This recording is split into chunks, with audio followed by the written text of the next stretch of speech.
suppose that you bought this marvelous contraption.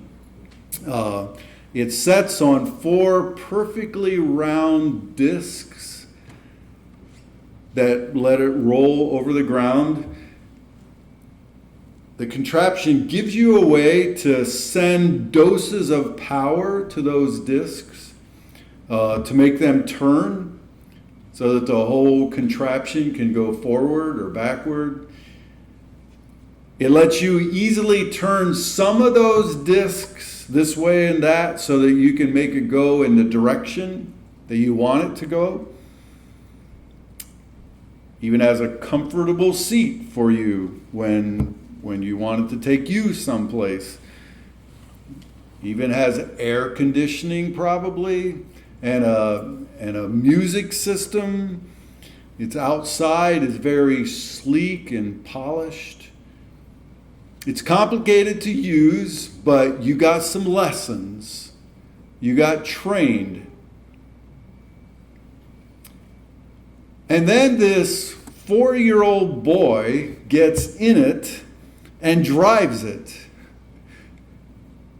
Here is your beautiful, marvelous machine running down the road with a 4-year-old driving it. What's going to happen? It won't be good. No matter how excellent that contraption of yours is, no matter how much you paid for it, it's not something designed for a 4-year-old to run.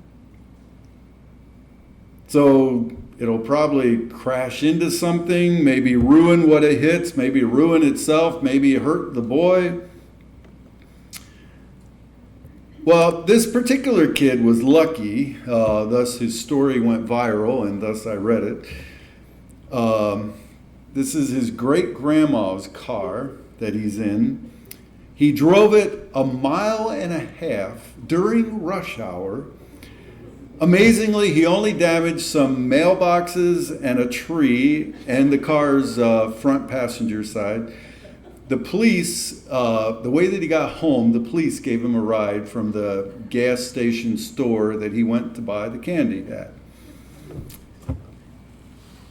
Okay, enough about cars. Let's talk about life now. All of us have been given this marvelous life. God made it, gave it to us. We were given this world and these physical bodies that let us go here and there, let us interact with things around us, to delight in them, to utilize them, to develop them, make them better, have them make us better. And our bodies let us interact with people around us. We're given a family, all of us, in some form. We're given neighbors, we're given a society, a nation. We can encourage others, we can build them up, make them better, have them make us better. This life is such an amazing gift. There's so much potential in this life, so much potential good.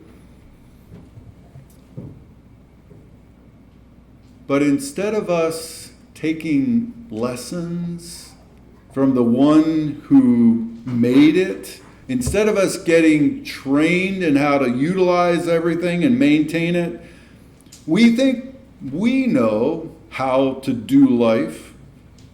We are sure that we can drive, we can make it to the store and get the candy that we want, even if our life wisdom is equivalent to a 4-year-old boy's. And sometimes we can do it a little bit, arrive to the store relatively unscathed.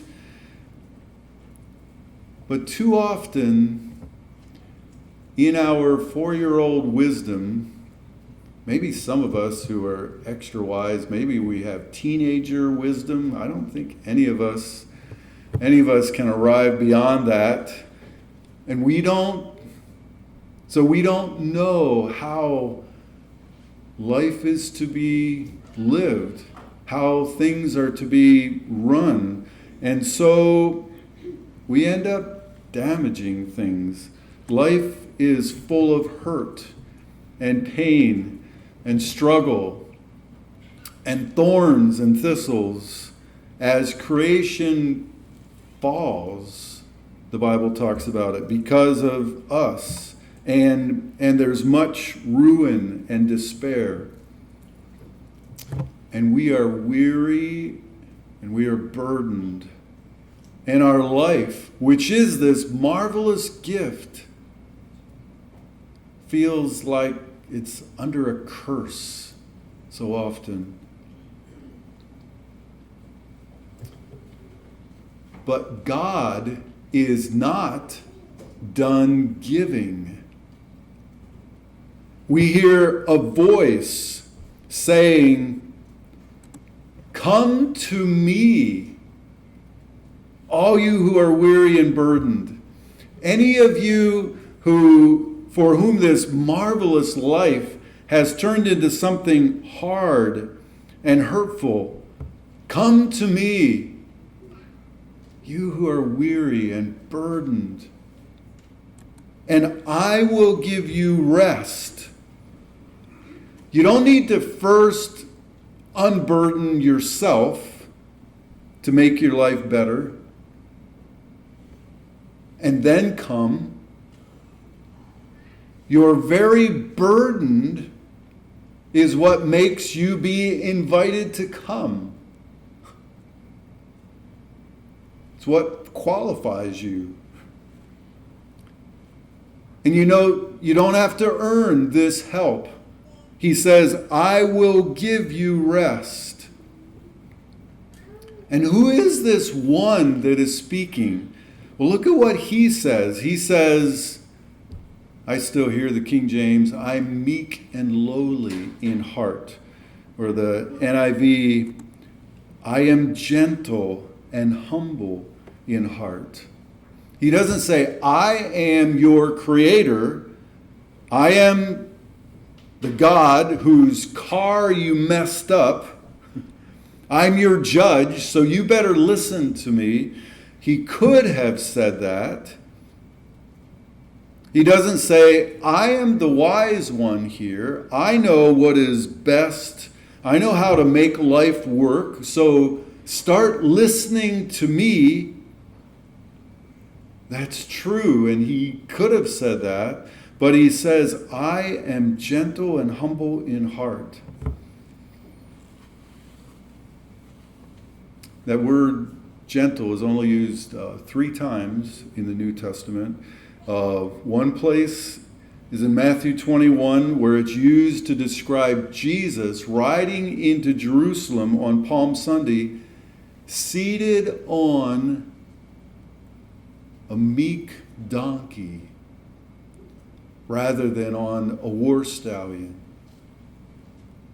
It's also used in 1 Peter chapter 3, talking about women who have a gentle and quiet spirit. Jesus is not harsh. He is understanding. He is gentle. The posture most natural to him is not the pointed finger, but the open arms. The word translated humble has a sense of lowly, not so much humble as a virtue, but almost humiliation, destitution, being thrust downward by life. One of the places it's used is Romans 12. Paul says, do not be proud, but be willing to associate with the humble. The NIV translates it with people of low position. In other words, to answer this invitation, you don't need to be socially impressive. Jesus is accessible. Jesus is willing to go all the way down, even to the cross. And we view the cross as a good thing. I mean, an item of jewelry that we'll wear around our neck. In Jesus' day, the cross, there was nothing that registered more horror than the cross, where you publicly humiliated, hung there in excruciating form. The word excruciating comes from crucifixion. Jesus is willing to go all the way down to the cross for us, to save us. That's who is saying this. I should note, this is not who Jesus is to everyone. It's who he is to those who are weary and are burdened. The section right before these words, our text in Matthew 11, gives us a picture of how Jesus handles those who do not cry out to him for help, who do not come to him, but those who are sure they know how to drive, they can make it to the store on their own.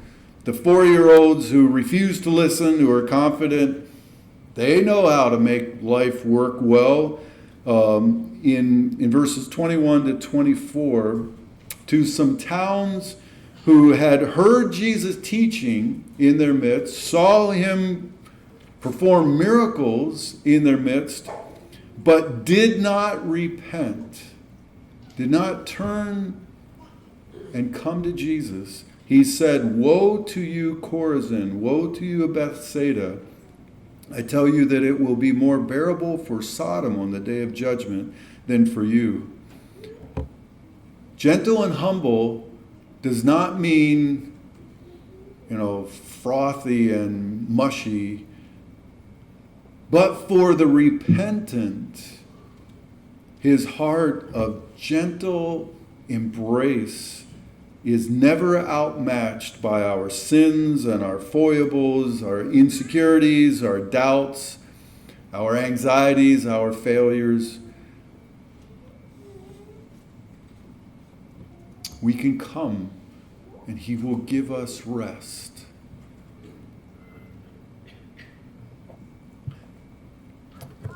There's still one other thing left here in Jesus' words that I want us to look at. One thing that doesn't seem quite right.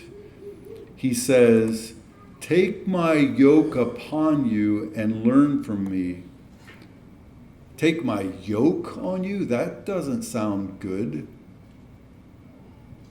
I mean, a yoke, for all of you agricultural people, a yoke is a collar that is put on the neck of a beast of burden so that they can pull something, pull a wagon, pull a plow, so they can work. But this, taking Jesus' yoke, is good. All of us are serving something. All of us are following someone's instruction, whether it's our own 4-year-old wisdom or that of some other person around us, some teenager in wisdom. In other words, all of us already do have a yoke. We all are serving something. We all are living for something. We're living for whatever our inner child latches onto as what will give us satisfaction, what will give us meaning. That's our master. We give it lots of time. We give it lots of energy. We serve it. Maybe it's being a top performer in something like a job or in athletics. Maybe it's a romantic relationship. Maybe it's family and friends. When we look to it, that is what we serve. That is what we let control us and shape us. And none of them make good masters. When we make one of those things ultimate, when we make them our master, it never works. We end up out of whack. We end up imbalanced, even broken, crashing into things, breaking things. A job cannot guarantee our well-being. We all know jobs can disappear. Jobs can be soul-crushing. We can't depend on pleasure or excitement because our physical body will let us down. One day it will definitely fail us. And further, even during the life when we are strong and healthy, we can't depend on pleasure because desires are never satisfied. Tomorrow, they're going to demand more. If we're only living for pleasure, we're continually serving it because we're continually needing to find more. And soon the only new pleasures that give a rush anymore are so extreme that they bring more damage than they do good long term. We can even put efforts into a relationship, serving and pleasing someone, but even our family and our friends might hurt us. Some do hurt us. And all might leave us, even if they don't want to. So we all have some sort of yoke. Us taking Jesus' yoke is not us getting a yoke for the first time, but it's us exchanging some other yoke that can lead to hurt and to ruin for Jesus' yoke. Jesus is saying, if you're weary and burdened from serving something that makes a bad master, here, come take the yoke that I will give you. Put it on your shoulders and you will find rest. That yoke actually gives us rest. Verse 30, for my yoke is easy and my burden is light. Fascinatingly, the word that is translated easy here is the same word that is translated kind in Ephesians 4:32. Be kind to one another, tenderhearted, forgiving one another. Jesus' yoke is easy because it is kind to us. Jesus knows how life is designed to be lived, how we are designed to live. So his yoke is the best yoke ever. Dane Ortlund wrote a book on this passage, a whole book. He says, it is a yoke of kindness. Who could resist this? What drowning man, when told he must put on the burden of a life preserver, shouts back, sputtering, no way, not me. This is hard enough, drowning here in these stormy waters. The last thing I need is the added burden of a life preserver around my body. May we never do that. Ortlund continues, his yoke is kind, his burden is light. What helium does to a balloon, Jesus' yoke does to his followers. We are buoyed along in life by that yoke. Jesus is the only master who, when we serve him, he will fully satisfy us. He will not let us down. He will give us rest. Because no one understands how we best live than Jesus. There's no one who is wiser. And no one who loves us more. The best master ever. I'd like us to close just with a few moments of silence. Just sort of pray. Maybe close your eyes, maybe look at something in the church, and just think,